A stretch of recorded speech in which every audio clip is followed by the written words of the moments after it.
Hello, welcome. Today we're going to be looking at the difference between a phase and a state. The difference between a phase and a state. What is the difference between a phase and a state? A phase is a homogeneous portion of a system. A phase is a homogeneous and physically distinct portion of a system which is well separated from the other parts by definite surface boundary. While a state is used to describe the aggregate of matter, whenever you hear the term state, you know you're always talking about solid, liquid, and gas. Those are the states. So you use the state to describe the aggregate collection of matter. So it could be solid, liquid, or gas. But when you hear phase, phase is a homogeneous and distinct portion of a system that is well separated from other parts.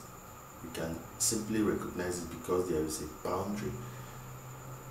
It's continuous, it's homogeneous, and you can only say that something is homogeneous when that thing is very consistent in physical and chemical composition. The physical properties and chemical composition are identical over the portion that is being considered. So that is phase. Now, how do you identify this now? Something can be in the same state but in different phases. Like when you mix oil with water, you're going to see separation. The oil will be up, whereas the water will be down. But two of them are still liquid. So you have one liquid state, but two different phases because they are not homogeneous. They cannot mix. So the oil will be separated from the water. So giving you two different phases. So the phase that is distinct or continuous is one phase, which is water, and another phase is oil.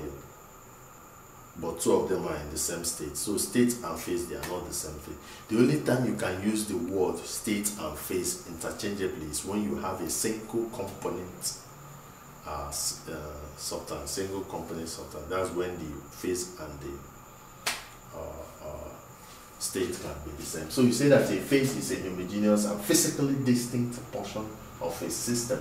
Homogeneous and physically distinct portion of a system which is well separated from other parts by a definite boundary surface. While a state is used to describe the aggregate of matter, it could be, the state could be solid, liquid, or gas. A portion is said to be homogeneous only when it has the same physical properties and identical chemical compositions. Now, giving example now. Example of number of states and phases for the following systems. If you have a system of ethanol plus water, how many states are you having? You have one state because two of them are liquids. So one state. But you have, you also have one liquid phase because two of them are very mixable. If you mix ethanol and water, they are mixable. They form a homogeneous mixture. So you have a liquid phase and a single one state. So you have one state, one liquid phase. Now if you have a substance X and water that is almost miscible, as you can see it's 65.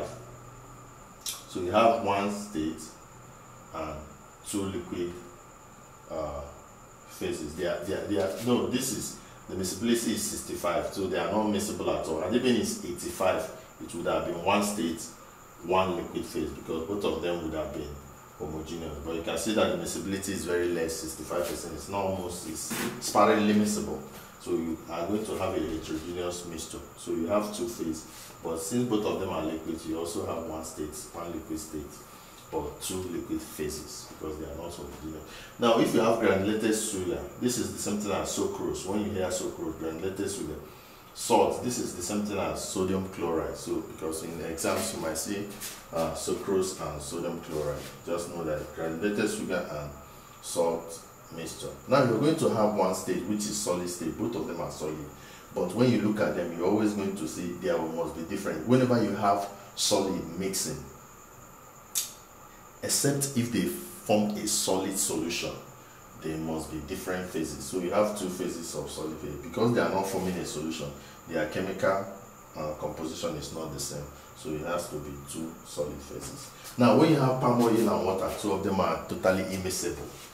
Both of them are liquid, so you have one phase, one state, which is liquid state, but they are immiscible, so it's going to be heterogeneous. So you're going to have two liquid phases because it's going to be separated. The oil will be on top, water will be down.